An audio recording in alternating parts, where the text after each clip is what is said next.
এই আপোষহীন মানসিকতার নাম আহলে হাদিস।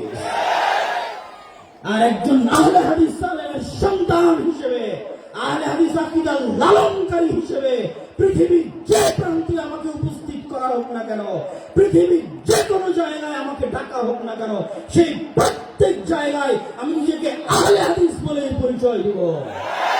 আর গর্বের সাথে বলতে চাই যে একটা সেকুলার পার্টির নেতার চাইতে, লালন মতবাদে বিশ্বাসী নেতার চাইতে একজন আহলে হাদিস রিকশা চালক, একজন আহলে হাদিস দিন মজুর, যার আকীদা সালাফি, যার বিশ্বাস সঠিক, সে বেশি ভালো, বেশি কল্যাণকর আল্লাহ সুবহানাহু ওয়া তাআলার নিকটে। আহলে হাদিসদেরকে আপোষকামী মনোভাব থেকে বের হয়ে আসতে হবে। এই আপোষকামী মনোভাবের কথা আল্লাহ আব্দুল্লাহ কাফের কুরাইশি তার ইনফেরিয়রিটি কমপ্লেক্স আহলে হাদিস পরিচিতি বইয়ের মধ্যে তুলে ধরেছেন। সম্মানিত উপস্থিতি, আহলে হাদিসদের আপোষহীন হতে হবে, নিজেকে নিয়ে গর্ব করতে শিখতে হবে, আহলে হাদিস জাতিকে নিয়ে গর্ব করতে শিখতে হবে। আহলে হাদিস পরিচিতির মধ্যে আহলে হাদিসদের কি দায়িত্ব এবং কর্তব্য তার গুরুত্বপূর্ণ দিক নির্দেশনাও আল্লাহ আব্দুল্লাহ কাফের কুরাইশি রাহিমাহুল্লাহ দিয়ে গেছেন। আরো গুরুত্বপূর্ণ দিক নির্দেশনা আল্লাহ ইসলাম আলাইহি হাফিজাহুল্লাহ তিনি আপনাদের সামনে দিয়ে গেলেন। আমি আমার বক্তব্য দীর্ঘায়িত করছি না, বক্তব্যের শেষে এতটুকুই বলবো, আল্লাহ সুবহানাহু ওয়া তাআলা বলেছেন ওয়ামান ইয়াকফুর বিত্তাগুত, আগে তাগুতকে অস্বীকার করতে হবে।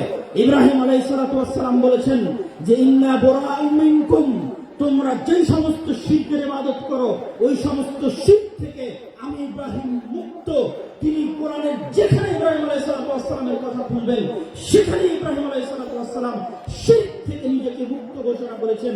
আহলে হাদিসদের যদি ঈমান পরিপূর্ণ করতে হয় তাহলে আগে এই সেকুলারিজমকে, আগে এই ন্যাশনালিজমকে এবং এই ধরনের যত মতবাদ, তন্ত্র মন্ত্র আছে এই সমস্ত তাগুতি মতবাদকে অস্বীকার করতে হবে প্রকাশ্যে।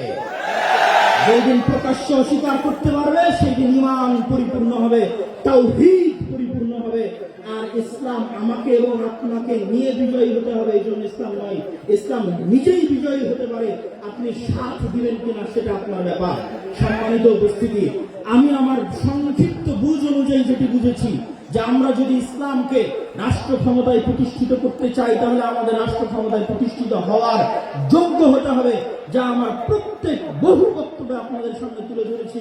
ন্যায় পরায়ণতা, ন্যায়ের আন্দোলন করতে হবে নিজের জায়গায়, নিজের পরিবারে, নিজের সমাজে, প্রত্যেক ক্ষেত্রে ন্যায়ের আন্দোলন করতে হবে।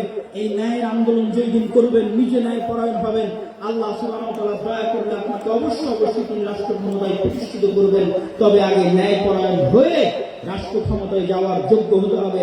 আল্লাহ সুবহানাহু ওয়া তাআলা আহলে হাদিসদেরকে সেই তৌফিক দান করুক, আল্লাহুম্মা আমিন। এবং আহলে হাদিসদেরকে কেউ যেন ক্ষমতার